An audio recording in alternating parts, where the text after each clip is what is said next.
I'm Zach Reading. This is a polling, I suppose, from my honors thesis for philosophy. Nietzsche, Ecce Homo, and Satire. Ecce Homo is perhaps the most ignored of Nietzsche's works. It would be astonishing to see it appear on the syllabus in nearly any class, barring the most extreme examples. This exclusion is all for good reason. Ecce Homo is a confounding text. From the multiple introductions with hyperbolic names, such as Why I Am So Wise, to the odd latter half, which consists of part book reviews and part retrospective, the text is hard to pin down to Nietzsche's greater body of work. Walter Kaufmann, perhaps the preeminent Nietzsche scholar of all time, even confides in his preface to Ecce Homo that, of Nietzsche's last works, none has proved harder to understand than Ecce Homo. This difficulty is usually written off as a side effect of Nietzsche's mental condition at the time of this writing, seeing as he collapsed on the streets of Turin just weeks later, never to recover his mental abilities again.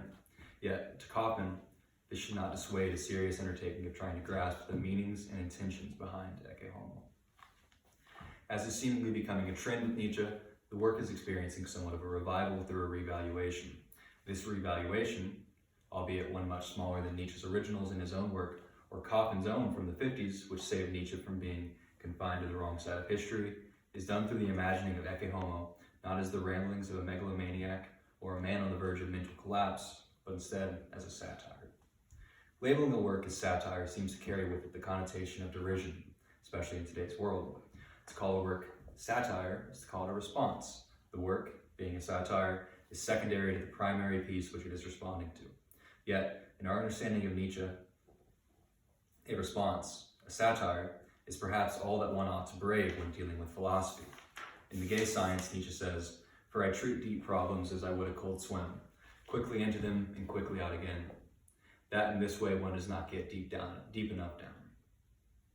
Is satire, remembering that this is specifically about Ecce Homo, perhaps Nietzsche's way of going about this dip? Satire has the additional effect of, perhaps unwittingly, limiting the work to merely satire. Satire is a reductive form in the sense that it prohibits one from making the work into something else entirely. The Naked Gun, for example, is excellent satire, but to refer to it as a drama, or to have tried to make it into a drama in the production of the work, would mean that it is no longer a satire. Both of these perceived limitations have an immense effect on our understanding of Nietzsche's most dismissed work, excluding, of course, what happened to the will to power following its discrediting. By examining the ways in which Ecce Homo does and does not fit into this box, as well as how this box could constrain the work, we find that perhaps Nietzsche's satire has revalued what a response means. The main work I will be dealing with outside of Ecce Homo is the aforementioned one by Nicholas D. Moore entitled Nietzsche's Last Laugh, Ecce Homo is Satire. In this work, Moore enters into Ecce Homo with the impression that, quote, satire became the philosopher's stone that turned the dark details of Nietzsche's life and philosophy into the comic and made them bearable, end quote. In this assumption by Moore, we see the odd points of Ecce Homo listed as, quote, glancing biography, exaggerated self-celebration, odd considerations of weather, recreation, drinking preferences, and predictions of immense future fame, end quote, seemingly reduced within the aforementioned assumption to being objects of satire only coded into the text in order to make fun of what Nietzsche saw as the decadence of philosophy at his time. Quote, Nietzsche writes, philosophy with such exaggeration, sarcasm, and novel methods that people have wondered for generations what kind of work they were reading, end quote. I make such constant reference to Moore's work not with the intention of derision or of disproving, but with the hopes of expanding it to include not just Nietzsche, the foil of philosophy, but also Nietzsche, the psychologist. It is my belief that in this synthesis of sorts which Moore has created, while he has offered a worthwhile and rather entertaining way of viewing Ecce Homo, he has simultaneously reduced the work to these moments and left them isolated, as on an island, without connection to the other parts of the work, including the subtitle, How One Becomes What One Is, and most importantly, Nietzsche's conception of amor fati, love of fate. The effect of this reduction, if it could be called that, is based on Moore's labeling of Ecce Homo as a subverter of philosophy. Quote, he would undercut philosophy's pretensions to absolute truth, end quote. The reduction occurs here, to my view at least, in that this causes the common effect of satire where the work becomes merely a response of derision. This singular sentiment of derision which arises from a reading such as Moore's lends an air of ressentiment to Ecce Homo, which would undermine not only what Nietzsche reviled so many times in his older works, but also what he derives within Ecce Homo itself. When speaking of the great sicknesses of his life, Nietzsche creates the comparison between these sicknesses and ressentiment, in that, quote, memory becomes a festering wound, sickness itself is a kind of ressentiment, end quote. To mislabel Ecce Homo in this way is thus to confine it to a source of ressentiment in which Nietzsche's concept of amor fati and his labeling of himself as sometimes a Russian fatalist seemingly must be ignored. More's reduction of the seemingly silly and banal moments of Ecce Homo thus ignore the importance which Nietzsche places on taking these moments seriously as genuine parts of his life which cannot be ignored in his crucial moments in becoming what one is.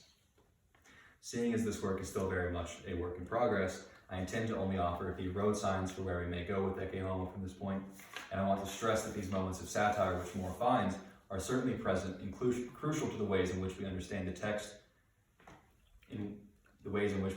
The text of Ecce Homo is a response. However, to reiterate my point, we must not reduce the work to merely a response of ressentiment born out of Nietzsche's disdain for the hardships of his life and his distaste for modern philosophy.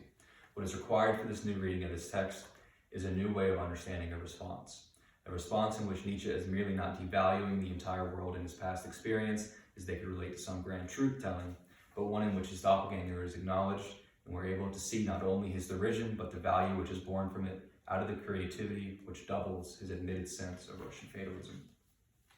This idea of doubling is crucial to Ecce Homo, and in understanding it, we can perhaps come to grasp the paradox inherent in the subtitle of How One Becomes What One Is, and why the idea of a parasitic satire, in that it requires a host which it is necessarily, by virtue of the hierarchical language of the term, lower than, is not quite the same as the response which I am positing.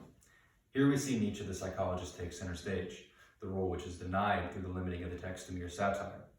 Russian fatalism is explained by Nietzsche as, quote, that fatalism without revolt which is exemplified by a Russian soldier who, finding a campaign too strenuous, finally lies down in the snow, no longer to accept anything at all, no longer to take anything, no longer to absorb anything, to cease reacting altogether. This fatalism is not always merely the courage to die, it can also preserve life under the most perilous conditions by reducing the metabolism, slowing it down as a kind of will to hibernate, end quote. In this sense of the world, we see Nietzsche's method of dealing with his hardships, and in the turn at the end of the passage which speaks of preserving life, we see the next part of the stubble, which Nietzsche makes constant reference to, and how this fatalism becomes a part of Nietzsche's amor fati. In The Gay Science, Nietzsche says, I want to learn more and more, to see as beautiful what is necessary in things. Then I shall be one of those who make things beautiful. And in this we see the love of fate begin to arise along with Nietzsche's mission to not only save himself, much like the hibernating Russian soldier, but also the creation of beauty, which Nietzsche saw as the second part of amor fati, the necessary double of his Russian fatalism. For Nietzsche, the saving of not only himself, but also of society, which he perceived as on the edge of collapse and denialism, would require not just a satire of what it was in philosophy that led to this death march of society, but also the ways in which it may be stopped.